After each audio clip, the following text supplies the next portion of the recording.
Hello, and welcome to our next debate. I'm really happy that you stayed here and not waiting for the next keynote, because we will talk about our next humanity frontier. The next one is low Earth orbit. And, by 2030, the International Space Station is expected to retire. It will be deorbit. And private companies, private orbital stations, it is said that they will dominate the Earth's orbit. So we will talk about it. We'll talk why it's needed, how it influences the industry we know, and how it transforms your life, even sitting here right now. So please welcome my fellow experts for this talk. Let's start with Bianca. Come here. Yes, multi-award winning CEO and founder of the Space Dots Incorporated, a space tech startup that is pioneering in space environmental intelligence to enable safer, smarter, and commercially viable operations beyond Earth orbit.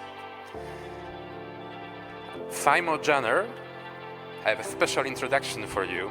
A truly international nomad, born in Australia, lives in Bulgaria, and works for the American company Axiom Space, which is building the world's first commercial space station, creating the spacesuits for humanity's return to the lunar surface. And it's the only organization in the world sending private astronauts, including in a few weeks our Slavoj Uznański-Wiśniewski, to the International Space Station. And certainly last but not least, the Colonel Marcin Mazur, the Vice President of Polish Space Agency, responsible for activities related to security and defense, with a particular focus on developing dual-use services and technologies for both military and civilian purposes. So let me take my place right now. Okay, so we can start. As you notice, we have almost the full representation because we have administration, companies, startups, NGO. So I think it's a perfect match for this today's discussion. So let's start with the economic transformation, because this is impact, this is mostly business conference. And I have a question to Simon. Let's start first. The ISS cost 150 billion US dollars to build. How will commercial stations reduce costs while creating profitable models, business models beyond tourism? It's a good question. Thank you, Łukasz, for having me here. So we've learned a lot as humanity since the construction of the International Space Station. When we were building the ISS, it's the first time that we built such a project. It is probably humanity's most impressive engineering project, and probably also humanity's most impressive geopolitical project, bringing all the partner nations together to make something happen. What the audience members may not know is that many of these pieces that went into building the ISS met each other for the first time in space. So the first time they were integrated and tested was in space. As for the new commercial stations, I'm pleased to say that we can do things for a fraction of that cost as we develop the new Axiom station. For a little bit of context, for those in the audience that may not know, Axiom Space is developing Axiom Station as the commercial successor to the ISS. We will in fact attach our first module to the ISS, so we'll be part of the space station for a while, allowing for the transfer of payloads, the transfer of any existing experiments that may be going on, before we detach just as the ISS starts to deorbit. Looking forward into the future, we'll be a free-flying space station. So to answer your question about what the economic benefits are, maybe we can shift away from looking at what the cost is to get things to space and look more so about the return on investment. So I say this because by having a commercial space station, it actually opens up so many more opportunities. The ISS has existed up there for 20 plus years. During that time, we have gained a huge amount of information about how the human body operates in space, but also how different materials can operate in space. And that includes a lot of materials that can be produced in low Earth orbit, in the weightlessness environment of space, that have superior properties to those that can be produced here on Earth. Now, that's an interesting fact for while the ISS is in operation, but during that time, it's not really commercializable. The ISS is a taxpayer-funded vessel. But when you have Axiom Station, a privately funded station up in low Earth orbit, at that point, we'll be able to generate a huge amount of opportunity for companies around the world who want to exploit the unique environment of low Earth orbit. So I imagine that we'll be seeing things like semiconductor foundries, where we're producing advanced material semiconductors in space for use back down on Earth. The reason we can do something like that is the inherent property of any crystalline structure in low Earth orbit to be produced more perfectly. So as you're producing your semiconductor ingot, you can do so essentially defect-free compared to what you can do here on Earth. You can look at things like pharmaceuticals. So drug discovery can happen far more swiftly in low Earth orbit, operating in space, than it can here on Earth, which means the opportunity to get drugs to market quicker is a huge boon for pharmaceutical companies. I've given you just a couple of examples. We have a lot more which we're working on. But I like to frame this as, imagine the use of microgravity as being like the dawn of the internet. So we are providing the infrastructure where some very smart people are going to come along later and develop some applications for it. We've thought of some of these applications, but I'm sure there are hundreds or thousands or millions more applications that can utilize that unique environment to produce materials for space or produce materials down here for Earth. My last point, I suppose, is that as commercial companies start to focus more on low Earth orbit, I think that's where the focus will be for commercial companies in the near future, the next decade, while governments start to look a bit further as they start to explore the moon, and of course let's talk about Mars as well. To explore the moon and Mars, there's a whole bunch of technologies that are going to need to be tested. And it makes a lot of sense to test those technologies in low Earth orbit, where it's only 400 kilometers from the Earth, as opposed to testing it for the first time on the moon, or testing it for the first time on Mars. So we imagine that Axiom Station is going to be one of those test beds for helping humanity to explore further out into the cosmos. Thank you very much. That actually connects with my next question, Bianca, to you. Regarding the microgravity you mentioned, this is still a niche today. Microgravity is still a niche today. We can hear about some tests, going for some companies announced. We talked today about islands regarding the in-orbit production. So my question to you, how the microgravity that we are talking today can become a $10 billion worth industry, because it is said that in-orbit manufacturing, in-orbit producing will be actually 10 billion worth industry, benefiting energy sector, healthcare sector. How can it be? When actually it can be? Thank you for the question, Łukasz, and also thank you, Simon, for literally preparing me for the answer. I think that so far, again, two major points. So microgravity has always been associated with research and generally with the ISS. So when we talk about research, we talk about the R&D development, which in most cases, whether you're doing it in space or you're doing it on Earth, there is this famous valley of death where the funding is not enough, the development of your technology is also not enough, and you are pretty much stuck somewhere. When you want to bring this to space and you use the ISS, for example, the backlogs for your own experiment to space are years long. I remember at the very beginning when I was working in Germany for a company that worked a lot with the German Space Center, to be able to develop, to be able to test, or even to allow for viability on a low Earth orbit of one of our thermal control products, the backlog was like 8 years. By that time, you have access to orbit, your technology is even obsolete, or you kind of lost passion for it. But obviously with the change now from governmental-backed possibilities to the private sector like Axiom Space, obviously the access to certain facilities is going to change everything. But then there is also the other side. Microgravity, to be able to open up a whole 10 billions plus economy, needs to move away from research and needs to find some business models that are actually sustainable, viable, and scalable. And semiconductors and drugs is are actually the ones who are really paving the way. I have friends in the UK especially, and I can name them, Spaceforge and BioOrbit, who are literally working on manufacturing semiconductors in space, manufacturing drugs in space for cancer treatment on Earth. So these are actual business models that, when backed by both public and private money, obviously they can exploit the venture-backed startup model and build something that effectively can be commercialized. So it's also a mindset shift more than an economic shift. It's not just research, but we're actually doing something that humans can benefit from, and we should back them, both the government and private investors, so that we can have a commercialization that is fully sustainable. Thank you. You mentioned semiconductors.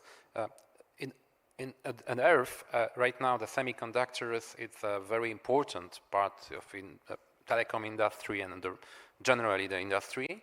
So it became, I think, critical infrastructure right now to produce the semiconductors. We can see it with China and Taiwan, for example, that's the case. So space assets, this is also a critical infrastructure. So my question is to Marcin, to you. How can nations collaborate to prevent, which is probably something that we can watch in the nearest future, the orbital conflicts? I hope so not, but... Yeah, thank you for having me here and for this question.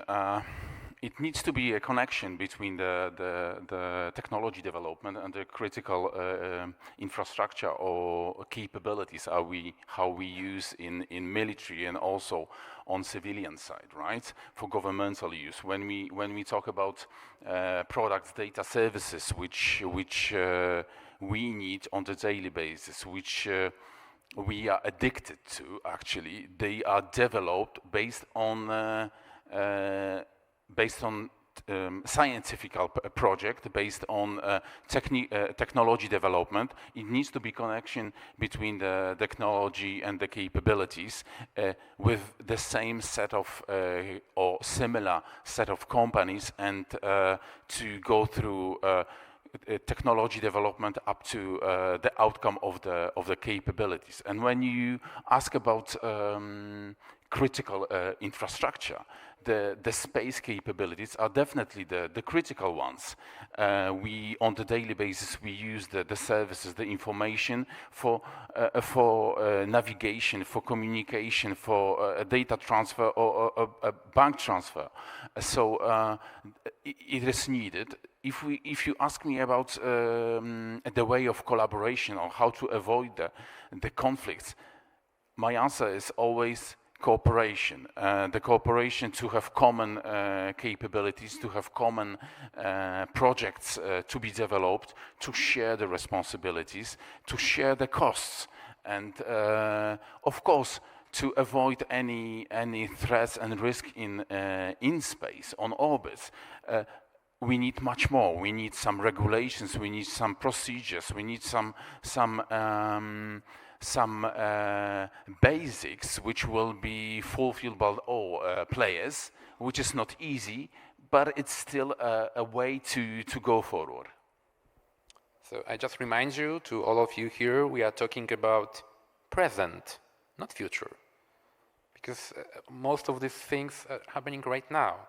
So yesterday I had a couple of interviews, and we talk about this, orbital manufacturing, and journalists asked me, well, when? It's like in 100 years from now? I said, no, it's happening already. So my question to all of you, actually, is that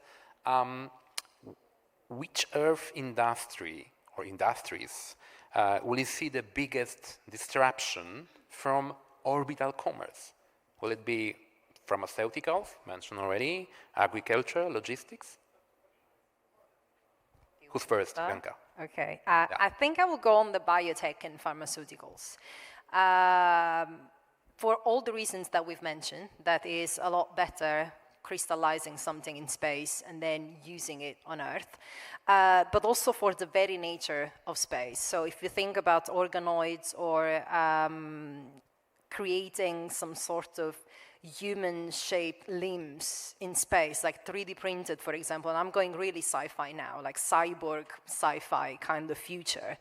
If that works in space for bodies and humans who are in space, that's the harshest environments in which they could work. So that could make humans on Earth, besides the drugs, besides the pharma, but also the way in which disabilities could be treated on Earth, the way in which, for example, first responders or even military on ground could work with such materials developed in space could change completely the game. Even athletes, if you are producing something in space that is a new textile, a new advanced material that has been used for let's say, help the astronauts in harsh radiation environments. Even if, especially if you go farther away from the Earth orbits, those same materials could be used for improved performance of people on Earth. If you are an athlete, if you are fighting fire, if you are fighting an enemy, that's really game-changing. And I think that's, for me, the most exciting part of the next future of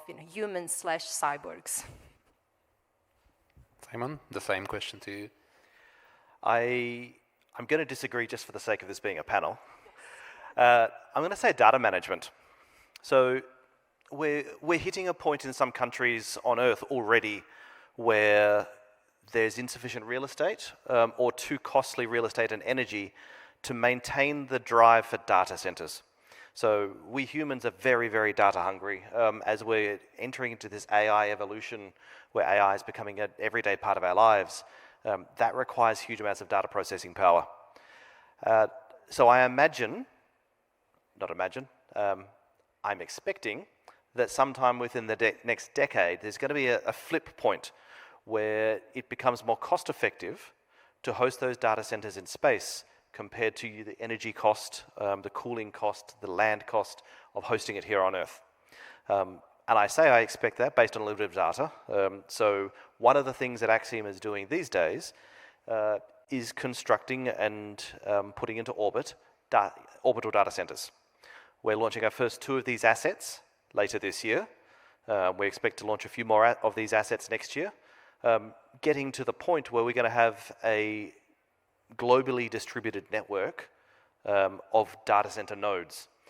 And it could be for, even from the initial deployment of these, that the closest data center to you might be 400 kilometers above your head, as opposed to traveling via fiber optic cable through the ground. And I suppose the other point I want to leave there is connecting that data with defense. So we've already seen some potential bad actors who are cutting undersea cables.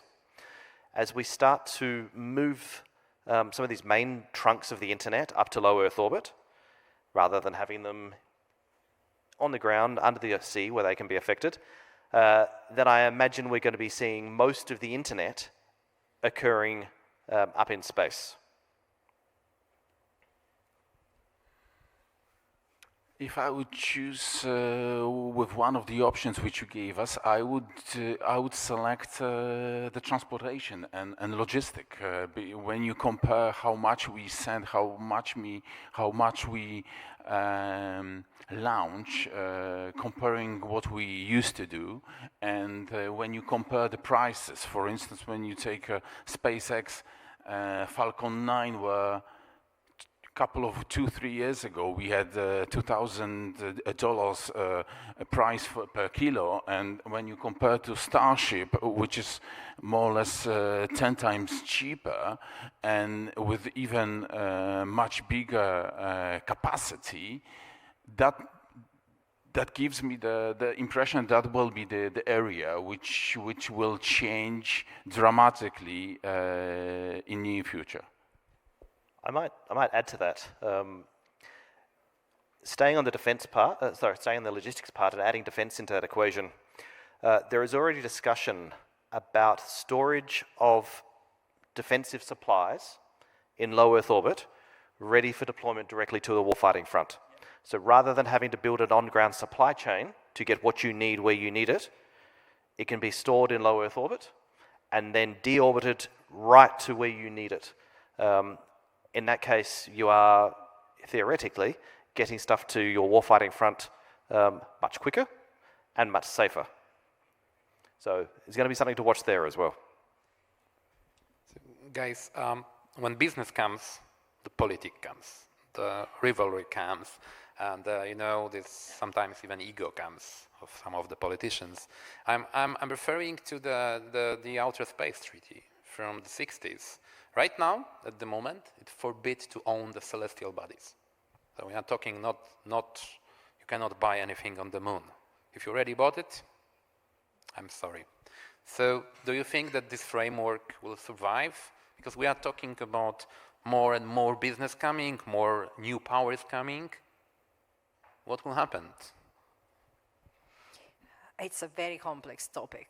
I know. So We have time. I don't think, yeah, you know, in 3 minutes each probably we won't be able to tackle all of it. But one thing that I would say is that obviously we're talking about the 60s, where there was no new space economy, no commercial actors, nothing was happening, no orbit was contested, warfare wasn't, yes, the Cold War happened, but it wasn't a warfare move to space. So the life on Earth as we know it wasn't dependent on space tech. And so I don't think this will hold up as much as it meant in the 60s, especially when it comes to celestial bodies. There is also a whole topic about what's a celestial body, why are we mining asteroids, are we really allowed to get stuff from Mars and bring it back to Earth or from the moon or whatever, should we colonize, should we settle, all this wording. It's pretty much dated back to a time where people weren't as commercially and also military involved with space. So I think that's definitely obsolete, especially there is a lot of space law going around right now, but space is still a lot lawless. For example, we've been talking about threats attribution, which is really one of the core things that we do at Space Thoughts. And it's really hard, as of today, to even understand what sorts of radiation in space are a threat made by somebody from an enemy, or it's just a radiation threat from the environment. And we can't decide which one it is. So we may shut down a system that was vital for military operations. So the treaty was great to have at the time, but definitely needs to be updated because there will be a lot more competition, not just for celestial bodies, but for who is going to go onto this orbit and who is going to own that piece of, or who is going to dock to my system so that I can bring more supplies to that. And if it's an enemy, maybe we haven't even identified that, so it's really complicated. You want to handle? Oh, Simon, sorry. I don't see it going away, but I do see a need for it to be updated. The likelihood of that, I'm not sure. I think governments got very good around identifying the loopholes in this old document and playing around the edges of what they can do. If we're talking about celestial bodies, so yes, no one can own a celestial body. It doesn't necessarily stop a government putting a regulation into place saying that whilst you may not own that celestial body, the asteroid that you might want to mine, you can own the mined content of it. So I don't think it's, I think when it was written back in 1967, I think there's a lot of things that weren't imagined of what it could look like in 2025 and beyond. And there's a lot of grey left in that treaty. Yeah, I fully agree. The time has changed. In 60s, we had only a few worldwide players. That time, which were able to launch or to be in space. And nowadays, we have hundreds of nations and private entities because of change of approach of new technology, and we have race for in space to be first and to take over some responsibilities or belongings, right? Well, I also agree with you, and actually short advertisement right now. It wasn't discussed before, but come join us at the IAC 2027 because this discussion will be continued over there as every year on IAC, and it will be discussed in thousands, also thousands of abstracts, how to proceed, how to cooperate over the borders, over difficulties. And so, but my next question actually jumps a little bit higher right now, and especially a little bit more expensive, because I want to talk about space tourism. When we talk about, you know, the next orbital station and so on, people usually come with this point, space tourism. And when you talk about space tourism, usually ultra-rich millionaires are coming into the game. So what can we do to make this much more accessible for SMEs, for developing nations? So that, because the space tourism for me, it's like tourism. It should be for everyone. I think I will start with Simon first because I want to learn the plans. Sure. So let me preface this by saying that while space tourism is an interesting part of the supply chain, it's not what Axiom does. That said, we have hosted ultra high net worth individuals on our missions in the past, and likely will continue to do so in the future. Where this gets interesting is the fact that each of these astronauts, whether they are funded by a government, funded by ESA, or self-funded, they go through the same training, and there's always still a research mission. So one of the ways, to answer your question, one of the ways this can become more accessible for SMEs could be connected actually with those ultra high net worth individuals. Generally what happens when they go to space is that they donate their very precious resource, which is astronaut time. They donate it back to their country. So often they're taking up research projects from their country, which can come from startups, it can come from academia, it can come from SMEs, and they're enabling very low-cost access to space because they're not charging anyone for that astronaut time. I think that's one way. Secondly, government assistance on the way through. As governments continue to want to access low Earth orbit, I think they can be providing a comfortable safety net for some of these SMEs to raise the TRL of their product, get it to the point where it can become marketable, commercializable. Thank you. Loads of points made there. But I also want to take a step back to talk about space tourism. So if you think about aviation wasn't for civilians. Ryanair didn't exist at all, or all that, let's say, like the cheap way of traveling. So at the beginning, when it moved from government, military and everything, it was extremely expensive. And it was just for the ultra wealthy, because you were only allowed if you actually would pay a very hefty ticket. Now, that said, the advancement in space tourism, whether that's Axiom, whether that's Jeff Bezos, whatever, they're making sure that these things are tested before everyone can actually go to space. Also, would this join the research from the space tourism? Because it's true, it's an amazing access for everyone that can tag along for a research to go to space and do even like a very short-term flight and still receive data from something that otherwise wouldn't be in space. But also in terms of SME, academia, and everyone else, there are amazing logistics services right now where you can actually piggyback. Or also what I would love to see is a lot more data sharing. A lot has happened in space, but it's very siloed, it's very fragmented. Understanding what's been done and how it can be used by all the other SMEs. Also making pricing for going to space a little bit more clear, because everyone can, it's true that SpaceX has brought down the price, but when you go on to a logistic company or you have to do some sort of in-orbit demonstration, everyone just gives you whatever price. So we have to go back to have some flight fares, pretty much like the aviation does.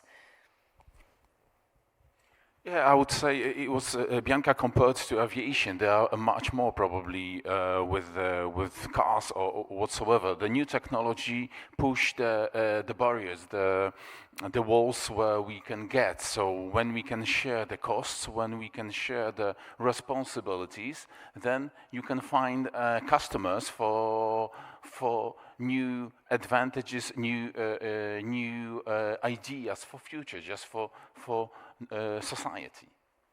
And with that, we will end our panel. Thank you very much. That's all, folks. And I think the big applause right now is both for our experts and for you guys that you stayed with us here still. So thank you very much once again, and big applause for all of you. Thank you, guys.